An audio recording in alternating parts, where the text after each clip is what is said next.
اور جہاں ادب ہوتا ہے وہاں حسد رہ جاتا ہے،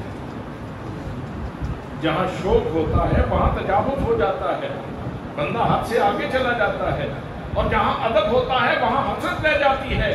دیکھنے کو دل تو بڑا تھا لیکن آنکھیں نہیں اٹھا سکا ادب کی وجہ سے۔ یہ میرے آقا کا معجزہ ہے کہ جس ہستی کو دیکھا وہ خود کہہ رہی ہے شوق بھی کمال پہ تھا، ادب بھی کمال پہ تھا۔ سبحان اللہ۔ تو وہ آقا کریم صلی اللہ تعالیٰ علیہ وسلم فرماتے ہیں کہ میری ماں حیات ہوتی، میں عشاء کی نماز پڑھ رہا ہوتا، سورہ فاتحہ پڑھ چکا ہوتا، اور ادھر سے ماں صدا دیتی تو میں نماز کو چھوڑ دیتا اور ماں کی خدمت میں حاضر ہو جاتا۔ حضرات محترم، آپ اس رشتے کی حساسیت ملاحظہ فرمائیں، اس کے تقدس کو دیکھیں، اس کے احترام کو دیکھیں اور اس کے پروٹوکول کو دیکھیں۔